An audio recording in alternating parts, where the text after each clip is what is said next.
Hi students, this is fund. Welcome back to my channel. JEE main 2026 రాయబోతున్న students కి జనవరి 21 నుంచి exam జరగబోతున్నాయి తెలుసు. ఇవాళ డిసెంబర్ 21. సో కేవలం 30 days లో ఎగ్జామ్స్ అయితే జరగబోతున్నాయి. అయితే ఇంకా అఫీషియల్ గా 21 నుంచి 31 వరకు ఎగ్జామ్ జరుగుతాయి అన్నారు, కానీ ఏ రోజుల్లో ఎగ్జామ్ జరుగుతాయి మనకు చెప్పలేదు. మీకు కూడా ఏ రోజున ఏ షిఫ్ట్ ఎగ్జామ్ వస్తుందో మీకు కూడా తెలియదు. సో ఇవాళ నుంచి మనం కౌంట్ చేసుకుంటే 30 days అనుకున్నట్లయితే ఈ లాస్ట్ 30 days లో మన ప్రిపరేషన్ ఎలా ఉండాలి, మనం ఎలా ఓవర్కమ్ చేయాలి, స్ట్రెస్ అవ్వచ్చు, దీన్ని ఈ వీడియోలో మీతోనైతే డిస్కస్ చేస్తున్నా. వీడియో స్టార్ట్ చేయడానికి ముందు ఇప్పుడు చెప్పే మాట, తప్పనిసరిగా నా ఛానల్ని సబ్స్క్రైబ్ చేసుకోండి, అలాగే ఒక లైక్ తోటి నా వీడియో అయితే చూడండి. So coming to the point, last 30 days ఇందులో మొట్టమొదటిగా 3 మంచి మాటలు ఏంటంటే, ఒకటి, మీరు కాన్ఫిడెంట్గా ఉండాలి. స్టూడెంట్స్ అందరూ కూడా నాకు వస్తుంది అనేటువంటి కాన్ఫిడెన్స్, అది ఓవర్ కాన్ఫిడెన్స్ కాకుండా కాన్ఫిడెన్స్గా ఉండటం అనేది చాలా చాలా ముఖ్యమైన విషయం. రెండో ముఖ్యమైన విషయం ఏంటంటే, మంచి మాట ఏంటంటే, మీరు హెల్త్ పరంగా కాస్త జాగ్రత్తగా ఉండటం. చివరి ఎగ్జామ్స్ టైంలో ఎటువంటి పరిస్థితుల్లోనూ మనం అనారోగ్య కారణాల వల్ల ఎగ్జామ్ రాయలేకపోతే ఇంకా చాలా బాధగా ఉంటుంది. 2 సంవత్సరాలు కష్టపడి, సో బయట ఫుడ్ తినకుండా ఈ 1 month పాటు ఎలాగో చలి పెరిగిపోయింది కాబట్టి చాలా జాగ్రత్తగా మీరు హెల్త్ని మెయింటైన్ చేసుకుంటూ కాస్త సరైన టైంకి ఫుడ్ తింటూ సరిగా నిద్రపోతూ, ఎందుకంటే ఎగ్జామ్ ఉన్న టెన్షన్ ఇవన్నీ కామన్గా ఉంటూ ఉంటాయి కాబట్టి కాస్త ఈ విషయంలో పేరెంట్స్ కూడా జాగ్రత్తలు తీసుకోవాల్సి ఉంటుంది. తర్వాత మీ అందరికీ చెప్పేదే మూడో అతి ముఖ్యమైన విషయం ఏంటంటే, పాజిటివ్ యాటిట్యూడ్.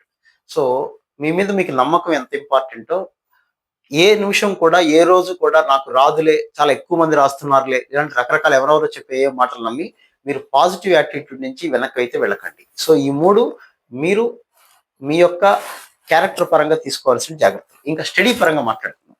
లాస్ట్ 30 days అనేది చాలా చాలా ముఖ్యమైన విషయం. సో ఈ 30 days లో మీరు చేయాల్సింది ఏంటి అంటే, కొత్త టాపిక్స్ నేర్చుకోవడం మానేసేయండి. ముఖ్యంగా అంటే ఇది జేఈ ఎగ్జామ్ అని గుర్తుపెట్టుకోండి. ఒక టాపిక్ని ఇప్పుడు నేర్చుకుని దాన్ని జేఈ లెవెల్ వరకు వెళ్ళటం, ఒక సబ్జెక్ట్ అవ్వచ్చు, ఒక టాపిక్ అవ్వచ్చు, అంటే ఒక 2-3 టాపిక్స్ అంటే పర్వాలేదు, కానీ ఒక సబ్జెక్ట్ నాకు మ్యాథ్స్లో వీక్ అండి, ఫిజిక్స్లో వీక్, కెమిస్ట్రీలో వీక్ కాబట్టి అదే చదువుతాను 30 days అంటే అంతకన్నా అమాయకత్వం అయితే ఇంకోటి ఉండదు. మ్యాథ్స్, ఫిజిక్స్, కెమిస్ట్రీలో ఈ 3 సబ్జెక్టులో మీకు ఏవో 2 సబ్జెక్ట్స్ అన్నా అబవ్ యావరేజ్గా ఉండాలి. నా మాటలన్నీ కేవలం 180 మార్క్స్ తెప్పించడం కోసం, ఆ స్కోర్ దాటించడం కోసం చెప్పే మాటలే. సో 300/300 వచ్చేవాళ్ళు ఉంటారు, వాళ్ళ గురించి మనం ఎక్కువ ఆలోచించకూడదు. మన టార్గెట్ ఎప్పుడు కూడా 180+ వచ్చి ఒక మంచి ఎన్ఐటీలో రావాలి అనుకున్న వాళ్ళకి మాత్రమే నేను చెప్పబోతున్నా. సో మీరు లాస్ట్ 30 days చేయాల్సిన పని ముఖ్యంగా, మీకు ఏవైతే 2 సబ్జెక్ట్స్ మ్యాథ్స్, ఫిజిక్స్, కెమిస్ట్రీలో ఏదో 2 సబ్జెక్ట్స్ బాగా వచ్చి ఉంటాయి, అంటే ఒక 60-70 మార్క్స్ దగ్గరికి వస్తున్నాయి అనుకోండి, దాన్ని 80-90కి పెంచుకోవటం చాలా ఈజీ. ఎందుకంటే మీకు ఆ సబ్జెక్ట్స్ మీద కొంచెం గ్రిప్ ఉందనే అర్థం. జేఈ మెయిన్లో ఒక్కొక్క సబ్జెక్ట్లో, కెమిస్ట్రీలో మీకు 60-70 మార్కులు వస్తున్నాయి అనుకోండి, దాన్ని 80 నుంచి 90 మార్కులు పెంచుకోవడం అనేది పెద్ద కష్టమైన విషయం కాదు మీరు కష్టపడితే.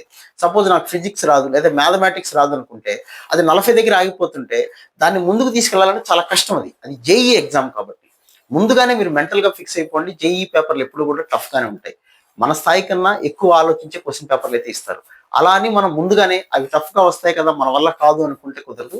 కాబట్టి మీరు చేయాల్సింది మ్యాథ్స్, ఫిజిక్స్, కెమిస్ట్రీలో 2 సబ్జెక్ట్స్ అన్నా మీరు కనీసం 60 నుంచి 80 లోపల మార్క్స్ వస్తూ ఉంటాయి 2 సబ్జెక్ట్స్కి. మూడో సబ్జెక్ట్ 40 మార్కులు వచ్చినా, 40 నుంచి 50 మార్కులు వచ్చినా ఇబ్బంది అయితే ఏమీ ఉండదు. సో దానికోసం మీరు మళ్ళీ ఒకసారి ప్రతి వీడియోలో చెప్పే మాట, సెలెక్టివ్ టాపిక్స్ చేయండి. అన్ని టాపిక్స్ చేయాలని ఆదుర్త పడకండి. సెలెక్టివ్గా టాపిక్స్ ఎంచుకోవడం అనేది మొట్టమొదటిగా ప్లాన్. సెలెక్టివ్ టాపిక్స్, ఈ టాపిక్స్ నుంచి ఎక్కువ వస్తున్నాయి, లేదా ఆ టాపిక్స్ పేర్లు ఏంటో చెప్పండి, చాలా వీడియోలో నేను చెప్పాను. లేదా వెరీ సింపుల్గా మన సెకండరీ టాపిక్స్ తీసుకోండి. మ్యాథ్స్ అయినా, ఫిజిక్స్ అయినా, కెమిస్ట్రీ అయినా సెకండరీ టాపిక్స్ తీసుకోండి. మోర్ దాన్ 50% నుంచి 60% వరకు క్వశ్చన్ పేపర్ మన తెలుగు అకాడమీ సెకండరీ సిలబస్ ఏదైతే ఉందో దాని ప్రకారంగానే వస్తాయి. సో అందులో అన్డౌటెడ్లీ మీరు అవైతే ఫాలో అయిపోవచ్చు. రెండోది, ప్లాన్ వేసుకుంటూ అంతా బాగానే ఉంది, దాని ఎగ్జిక్యూషన్ అనేది చాలా చాలా ఇంపార్టెంట్.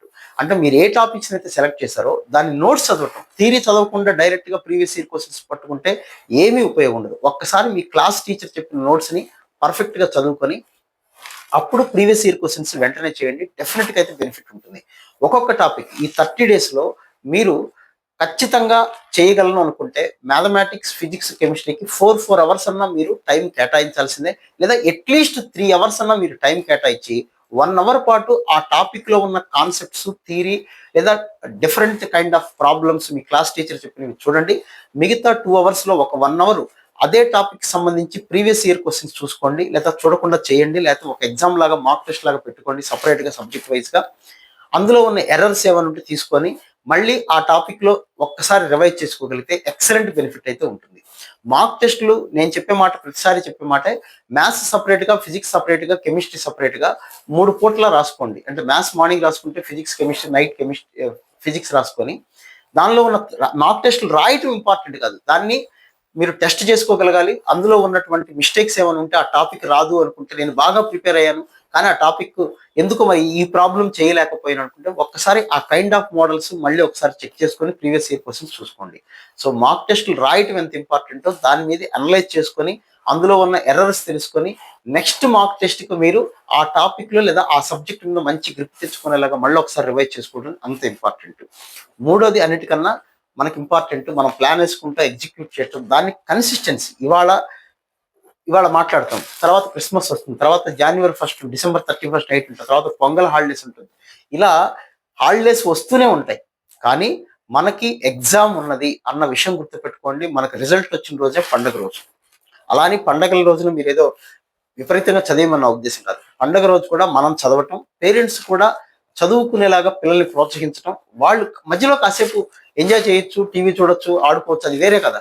కానీ ఎగ్జామ్ అనే విషయం మీరు మనసులో అయితే పెట్టుకోండి. సో సెలెక్టివ్ టాపిక్స్ తీసుకోండి. ఆ సెలెక్టివ్ టాపిక్స్ ని బాగా ప్రిపేర్ అవ్వండి. ప్రీవియస్ ఇయర్ క్వశ్చన్స్ అనేది ఖచ్చితంగా ఈ 30 days చేయాల్సిందే.